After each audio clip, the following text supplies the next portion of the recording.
Hello, my name's Niranjan, the host of Master of Your Crafts podcast.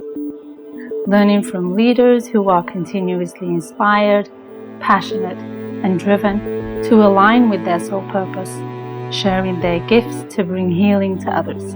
The music is composed by Rebecca Everett.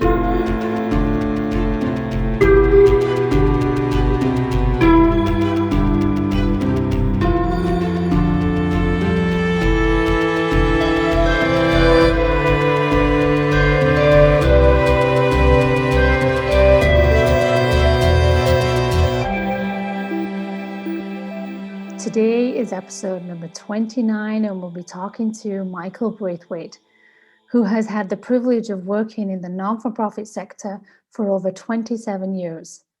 For the last 10 years, he's worked with organizations dedicated to preventing and ending homelessness. Currently, he's the CEO of Blue Door Support Services, a charity in the York region of Toronto, who works rapidly to rehouse men, families, and youth, as well as providing them access to health and employment services. Michael's past roles include long-term stints at the YMCA, as CEO at 360 Kids, and most recently as CEO at Raising the Roof. He's a Brock University and Georgian College graduate, and he's proud of his board work with both Family Day GTA and with Away Home Canada team. Hello and welcome to Michael. Welcome to the podcast, Michael. Thank you very much for having me. You're welcome. I invited you to the podcast out of curiosity from what you have done and all that you are still striving to do in your career of supporting individuals who have been challenged with life in so many ways. And I see that in your trajectory, in your drive, and in your pursuit of your career of what that looks like, and supporting other people to lend them a hand and support them out of that process. What do you believe was it within yourself that really put you in that space to take that path? Well, I've been in the social service sector for about 27 years. From a very early age, when I was 13, my mom told me, "You're not going to sit around the house all summer, and I want you to have some kind of purposeful work that you do rather than just something where you're paid to." So I say I was voluntold because I didn't really have a choice, but she pushed me to volunteer at the Y, and I found a lot of meaning out of leading young kids at day camps and doing that kind of youth work. And throughout my career at the Y, I worked with youth at risk. Always loved that, connecting with youth. And then employment programs in Toronto through the Y, connecting with youth around Jane and Finch, and other challenging areas across Toronto, just challenging getting them work. But it really was my time at the Hamilton Y. Hamilton, the downtown Y, has the highest social assistance rate for members in the country. And it's a tough area. And I loved it. I loved the grid. I remember I was at a different YMCA in that organization. And my boss said, "Would anyone come to Hamilton?" And he was kidding. He didn't think it. I said, "Of course." Like, that interests me. And part of what was neat about that YMCA different is that they had a men's residence. So we had 174 men living there. And it wasn't social service, really. It was independent living, which was, it was kind of the wrong way to go about it, in a sense that you had 174 men living together without any supports. And I saw where that went wrong, because many of those men had addictions and mental health challenges. They were lonely. They could have used all sorts of supports that would help them move forward, and they weren't there. So there was a lot of challenges around that. So that really kind of piqued my interest into, these are our country's most vulnerable. They need housing, they need supports. And I also saw that housing doesn't just work on its own. You have to add supports into it. And so I was fortunate enough to get an opportunity to go to York region and work with a group called 360 Kids, which works around youth experiencing homelessness. And, in that journey of doing that, I actually realized personally that in my family, understanding better what homelessness is that I have a sister who's really been in and out of homelessness and in precarious housing since the age of 16. So it became very personal for me as I understood it more and what homelessness is and what it isn't. That takes on a whole different energy, if you will, of drive and purpose to be able to not prove it, but to pursue that path. I guess de-stereotyping the elements around what homelessness really is, because there's so many facets of it, right? Absolutely. I think, in general, Canadians are really, really good people. But it's that awareness and understanding that's missing. And to most Canadians, if you ask, now, actually, I shouldn't say that. Adult Canadians, because they wouldn't want to answer. But when I go into, say, a grade 6 class and I talk about homelessness, you ask the kids, what does homelessness look like? And they'll be quite honest and say, it's an older guy sitting on the corner streets of Toronto, asking for change, might have dirty clothes, have a big beard, whatever. It's got, and in some ways, I mean, you can't, this is an audio podcast, but they're almost describing me, right? So, but that's what the average Canadian thinks, right? That's homelessness. It only is in Toronto. It's on the streets. It's a small problem. When in fact, you've got quarter million Canadians that experience it each year. And it's, there are so many pathways into it, and unfortunately not as many out. Although I'm an optimist, right? We will solve this and help everyone that needs help. But yeah, it is. And that's part of why the work that I do via social media, via the podcast, is if we could get more Canadians to understand what it is. And that, especially right now when we're in the midst of a pandemic, when the message is stay safe, stay at home. Well, if that home piece is missing, your health is in jeopardy, right? There's so many Canadians that are at a higher risk because they don't have a safe place to call home. Absolutely.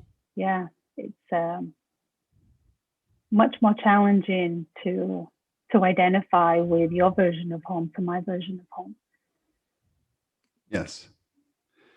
And you think, like, so quite often you'll hear me say people experiencing homelessness. And I think the reason I say that too is that I think we have to challenge ourselves with the labels. As soon as someone says a homeless person, you've just now put them in a category where, and it's very dangerous too, that, they're having an experience right now. And the hope is that it's short term. They're experiencing homelessness, but that's not who they are. They're not a homeless person, right? Yeah. There's someone who through circumstances, whether it be they were fleeing violence, whether it be they came out to their parents and they were kicked out of the home, whether it be mental health and addictions that pushed them out, or trauma from when they were growing up, or the system that failed them, say in the case of the child welfare system, where you're 19 and done and you're out on your own. That's the experience for them, and we get it through. But they're people. You want to see the people first, right? Every one of those people are someone's son, daughter, a cousin, a brother, right? And so when you see it like that, a grandfather, and you see the person first, it can really change how you respond. Absolutely. Yeah, it makes it so much more challenging to identify with somebody with that label and stereotypical label that have, to a certain degree, been ingrained in all of us since childhood, from that's a blue collar worker versus a white collar worker, or that's a nurse or a doctor, or whatever the label is. You get identified so quickly to be put into that box, to be put into that limiting belief about yourself and about other people, which is a challenge from the offset as we grow and we evolve through school. Is it an element of the system itself? Well, it's interesting when you talk about the stereotype too, and people will often ask, well, how many people are experiencing homelessness? And it's really hard to get a hard number because no one really wants to identify with that stigma, and you don't want them to, right? Once they're saying, that's who I am, I'm homeless, is very scary, right? Because now it's tougher, especially many youth. So if you say to a youth, hey, are you a homeless youth? And they'll be like, no, like they want to be like everyone else, right? And instead of saying, do you have a safe place to stay tonight? Well, no. Well, then because they also see the same stereotype. Well, I'm not that person on the street corner, and but I had a falling out with my parents, or I'm safer on the streets than I am at home.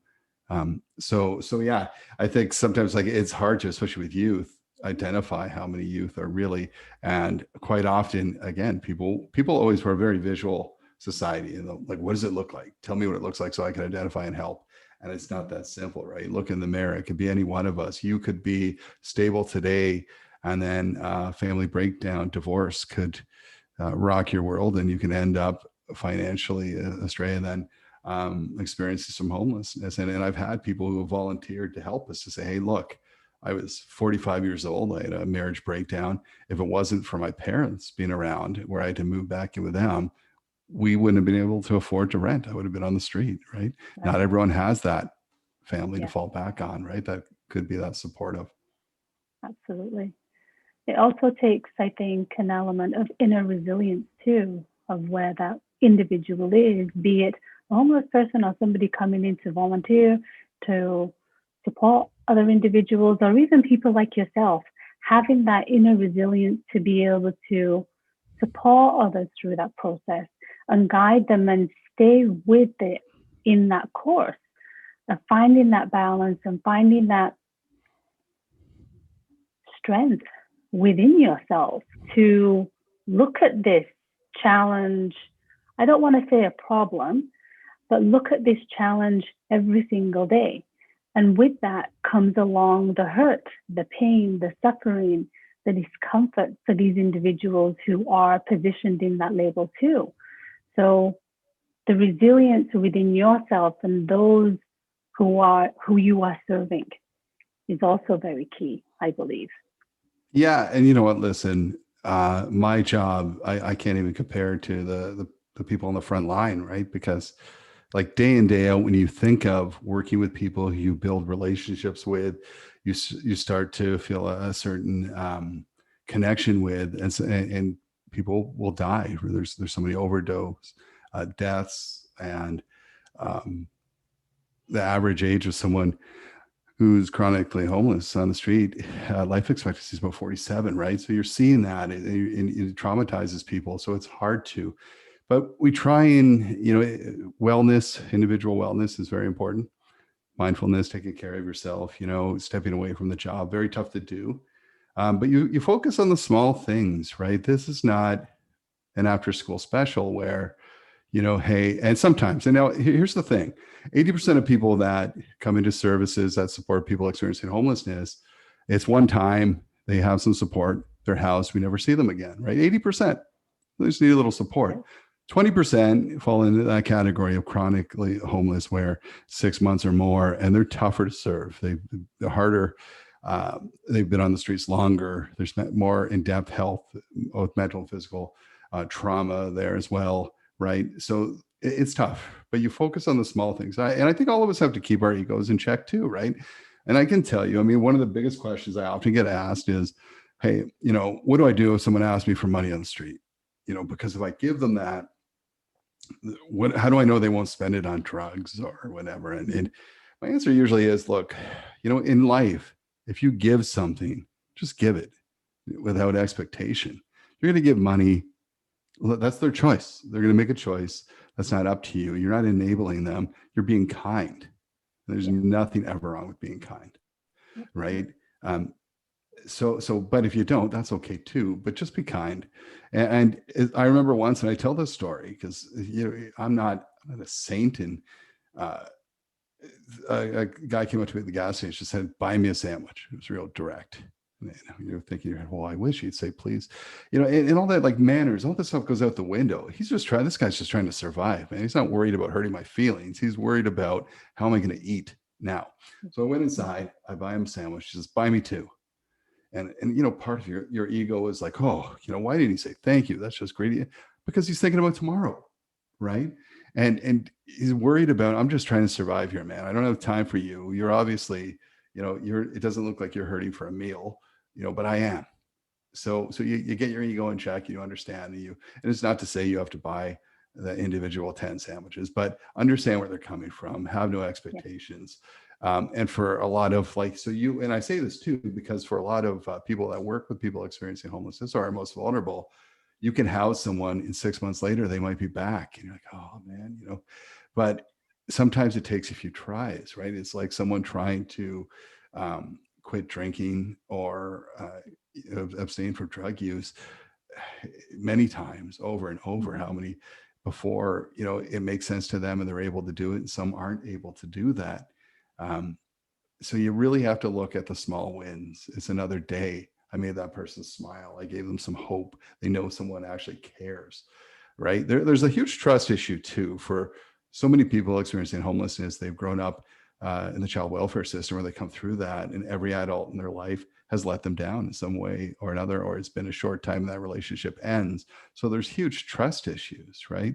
So they don't trust right away. They always think somehow, if I get too invested in this person, they're going to let me down and hurt me. So the wall goes up. So they don't trust anymore, right? So it takes a while. Trauma and talking, I remember I was talking to a traumatologist, and they were talking about, they said, if someone, I have a beard, and they said, so say their abuser, when they were young, had a beard, just seeing you could set them off, right? Set that trauma and put them in a spiral, right? But until you have that trauma-based or trauma-formed approach and you help them through that, they might repeat this pattern over and over of experiencing homelessness or drug abuse, et cetera, right?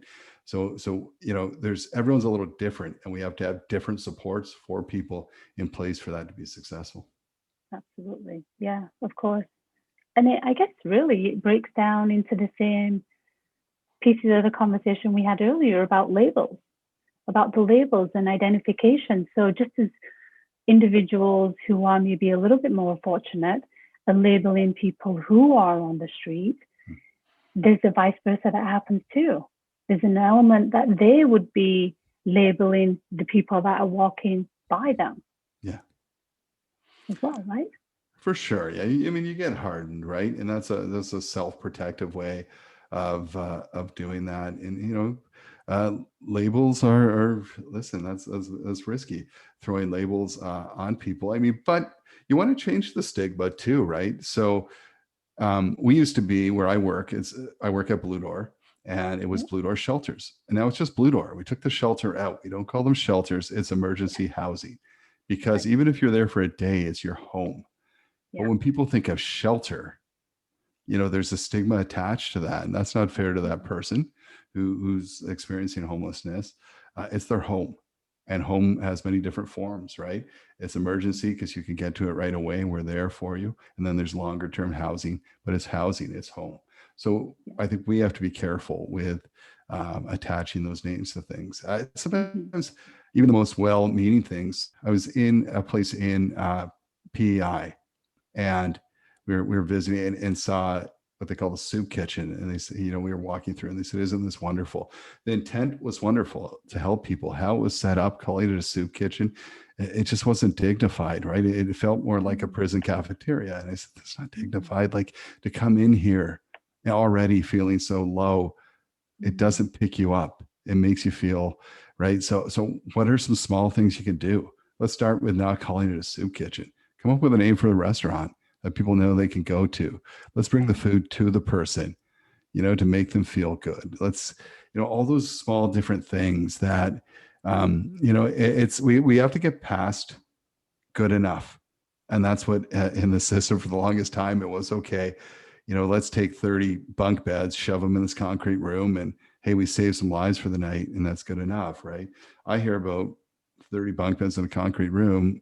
That's prison. Right. And that's not what, these are not, well, let's not criminalize homelessness. And quite often we do that. Right. I have to tell you, on a podcast I was listening to, in the power of podcasting and media and stereotypes, I was listening to Matthew McConaughey, and he was asked about homelessness in Venice, California. And he was talking about, he said, listen, he basically painted the picture that people experiencing homelessness are criminals. They need to be rehabilitated, is what he said. And I thought, wow. He was on a podcast. It's the #1 podcast in the world. People are listening. They want to learn, but that's the information. They're getting the wrong information, and it sets things back. They don't need to be rehabilitated.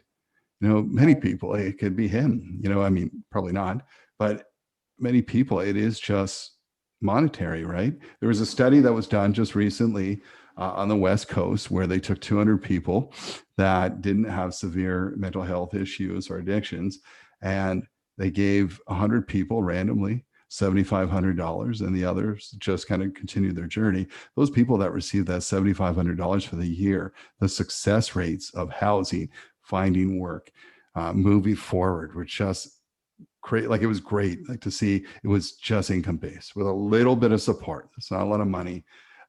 It was so interesting to see, and we're hoping to bring that to Ontario too and grow that study here. But it just shows that some people, that's all they just need, that boost. It is social assistance support in Ontario really hasn't changed much since, and in fact, it was cut in the early 2000s, but it really hasn't changed much. Yet rent continues to climb, right? So if you're getting $600 a month on assistance, and a room in the GTA is costing $700, now you're into sharing rooms, or really inappropriate or undignified accommodations, right? And unsafe. So, it's the systems too that we have to take a step back, look at how the systems are, redesign them, push our politicians to make significant changes that's really going to prevent homelessness in the future. Do you believe that this is your calling, to be the voice and the advocate and support and strength for these individuals for your journey here? Yeah. I think, what, I felt a lot of, I always felt good. I loved working for the YMCA and doing what I did. It's an amazing organization, but I've been at this for 10 years now. And yes, the purpose behind it, I feel purposeful, feel passionate about it. I am not a social worker. I'm not that skilled. I don't have that education, and those people are doing the real heavy lifting. But it's, part of what I can do, and I hope I can do well, is tell their story, spread the word, raise awareness, be creative and innovative in how we tackle this, be fearless, and take those risks. And I think I've been fortunate enough to get the support and be given the leeway to do that, right? To do that. And I think it goes far beyond my job. I just see it as, here's the frustrating part too, is that this is a very, very solvable thing. So imagine if with COVID-19, then we now have a vaccine, but if we said, hey, here's the thing, the vaccine's too expensive, and we have other priorities, so we're gonna wait.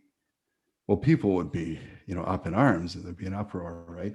Because people are dying, people are getting sick, and as that would be justified, right? But if you look at homelessness too, where we have a lot of the solutions, you look at, there's countries like Finland that are very close to ending homelessness, and the solutions they put in, investing heavily in housing and supports, and people are dying.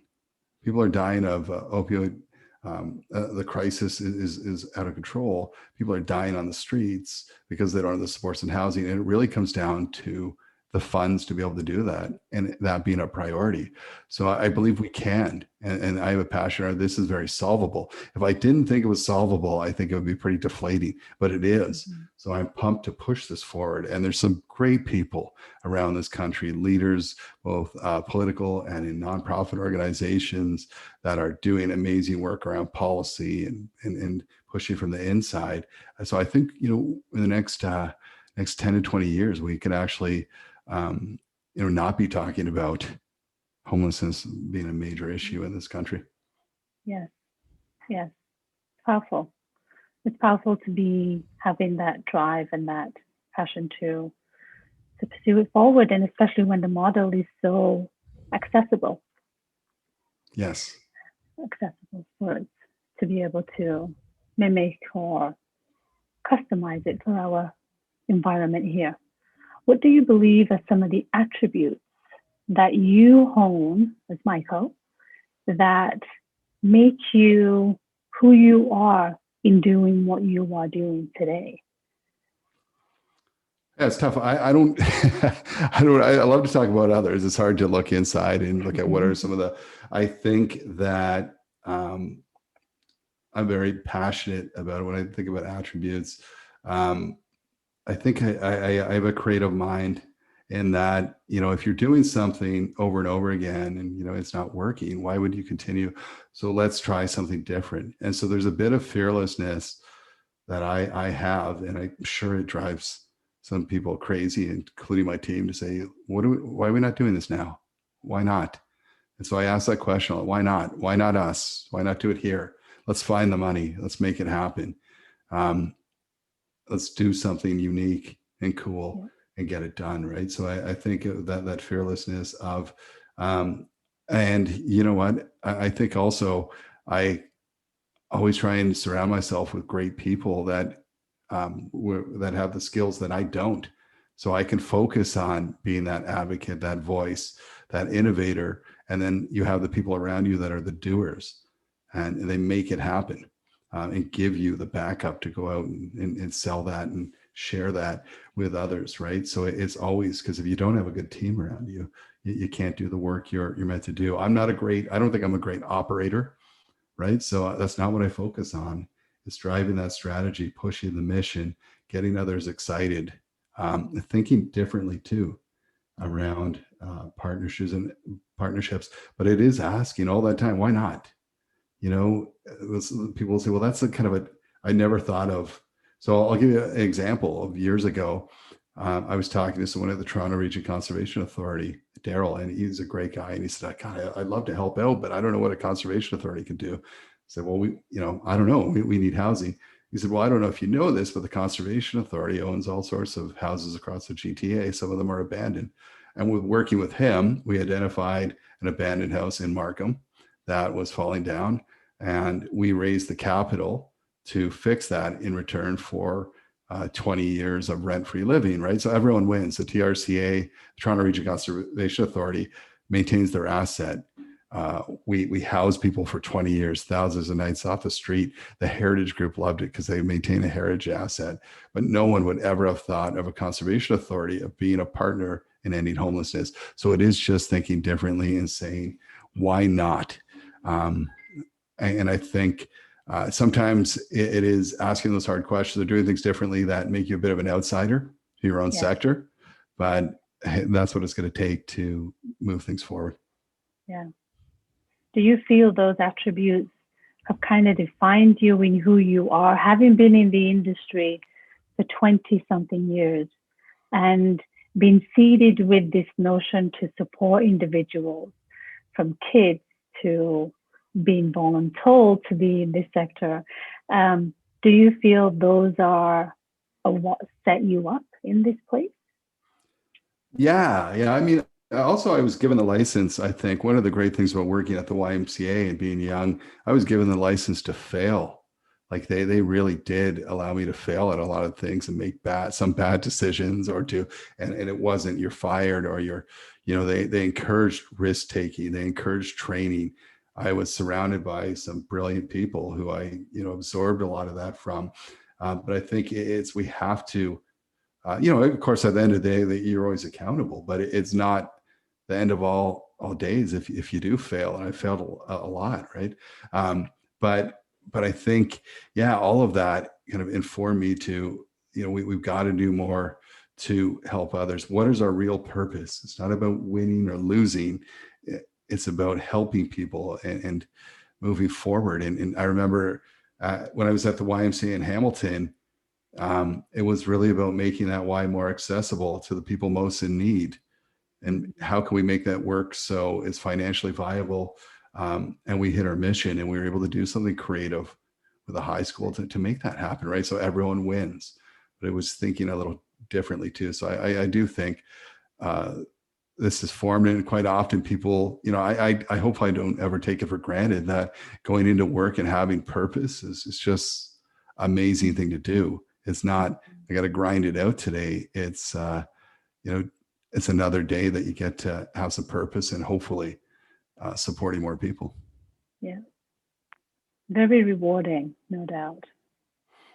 Absolutely. And I mean, for me now that in the role I am, rewarding also for me, I've worked with and supervised or worked alongside so many people that have gone on to great things. I take a lot of pride in that too, seeing them now as leaders of their own organizations and pushing that. So it's, you know, as one person, you can do a little bit, but as a huge group, there's so much we can accomplish to see those people move on and do so many great things. And there's so many examples of that, of people I'm so proud of, you know, that I've worked with from an early age that are now making massive change happen. And if I could, you know, I'm thinking in my head, if I had one little grain of anything to do with that, I take a lot of pride in that.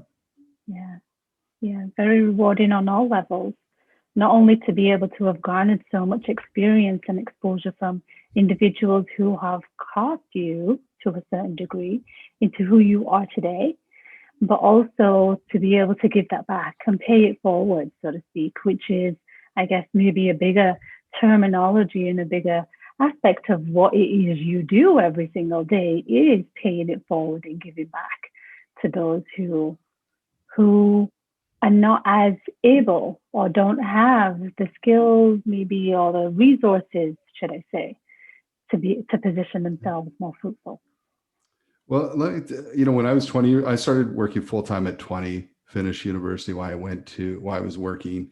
I left home at 19, not because I had to, because I just, hey, why not? Which was probably a foolish decision, to be honest.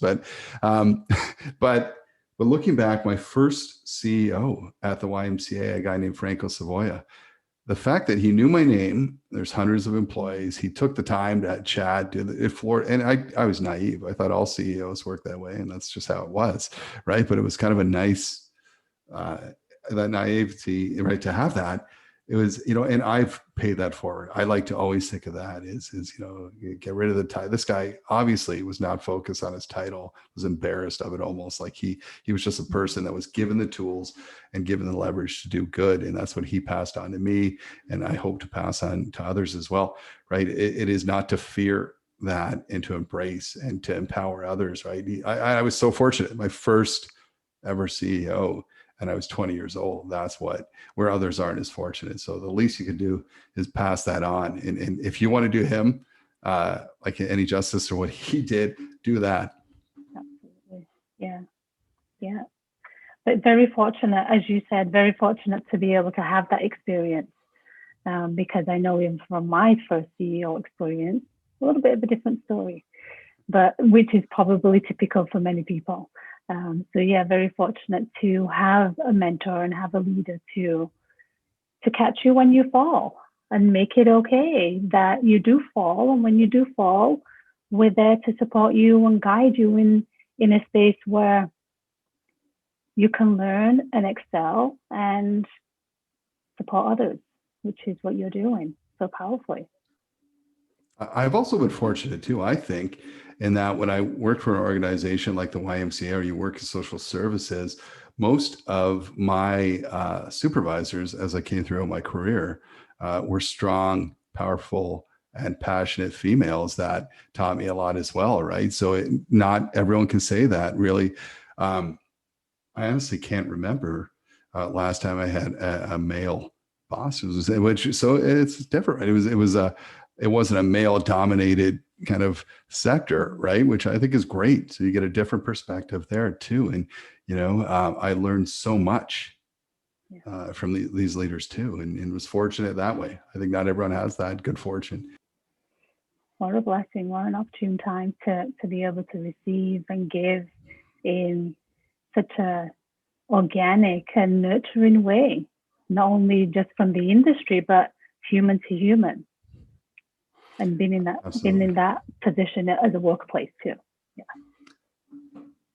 Yeah. You know, again, you know, so I should say too, it's in my family. Neither of my parents. My dad was an electrician.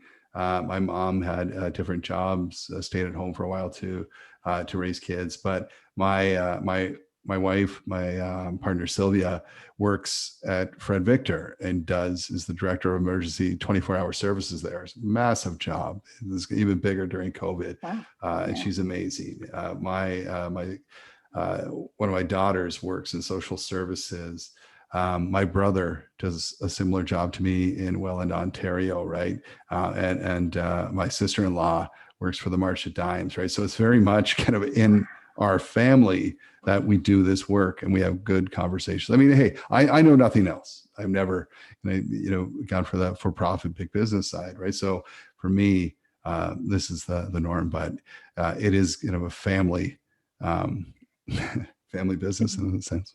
Very much so. That is quite astounding, actually, how it's so embedded in your life from literally the inside out, which is, I think, pretty unique. Having everybody in your circle in that sector of, I want to say, be of service.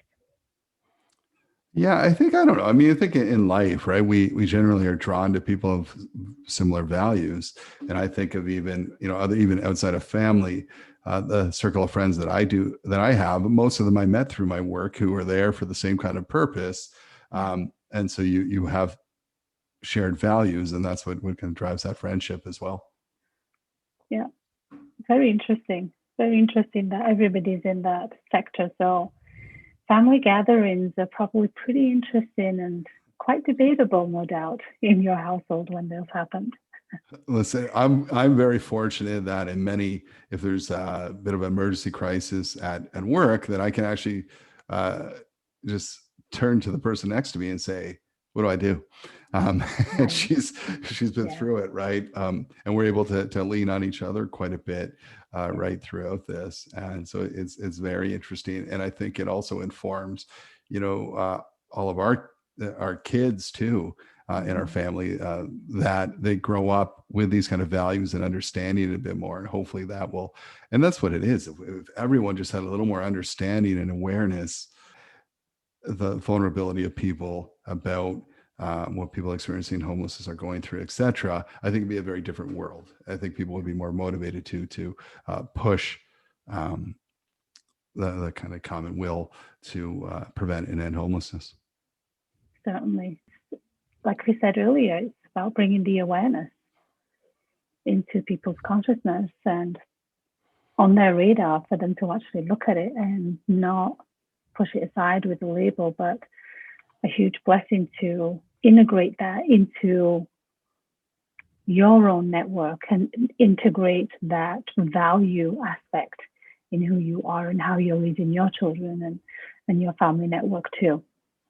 I'm curious on what your mom or your parents are now thinking, fast forward all these years, what do you do? What that one pivotal moment that happened of you being voluntold to go and support, to do something, has really set your life path and a trajectory of life, supporting other individuals. How does she feel about that? I don't know. That's a good question. I think she's pretty pleased that she did that. If you ask her, she said, "Hey, I was just doing my job as a mother, right? I wanted you to give back and have purpose, and I saw this opportunity.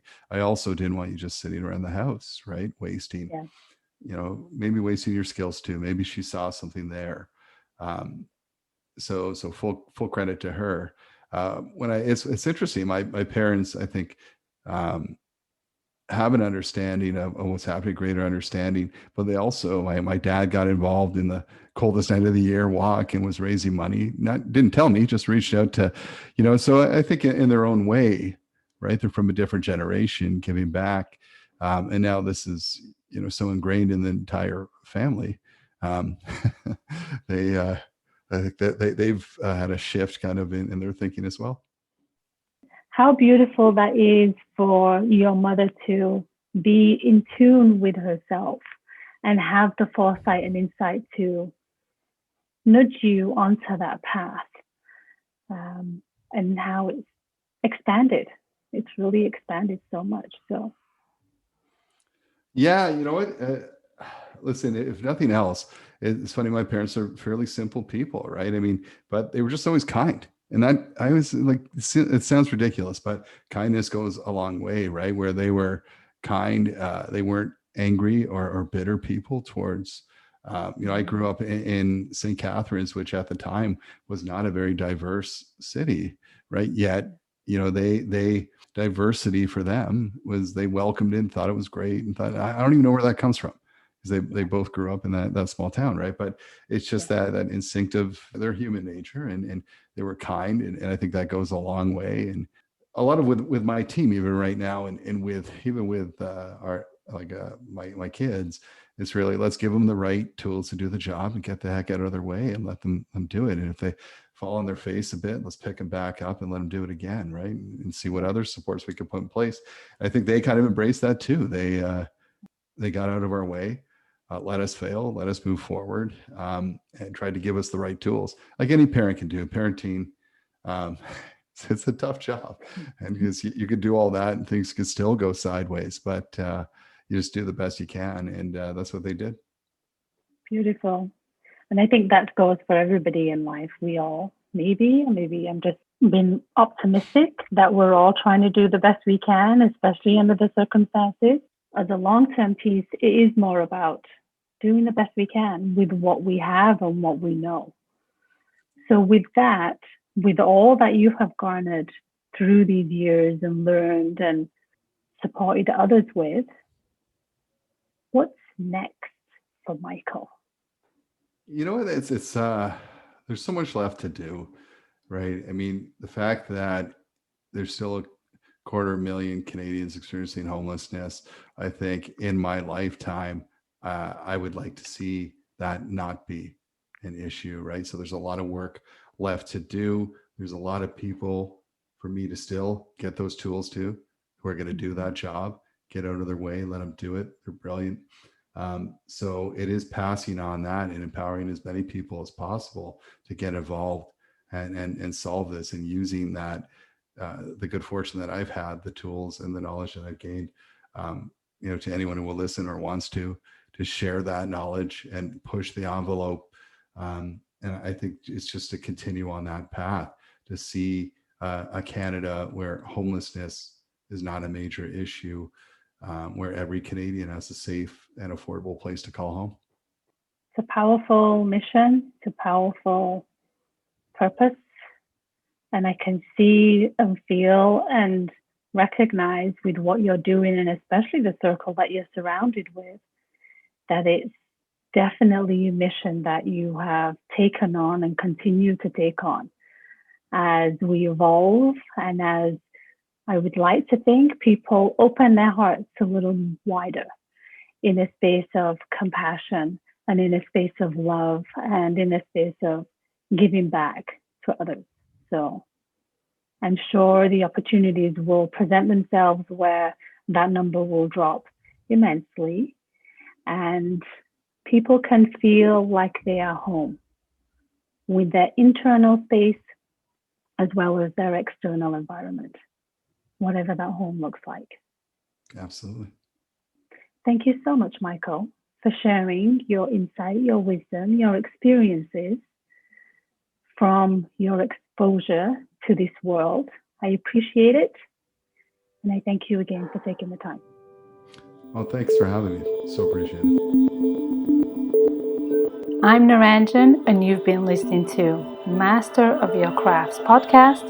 Please subscribe, rate, and review, and join me next week for another episode. Thank you for listening.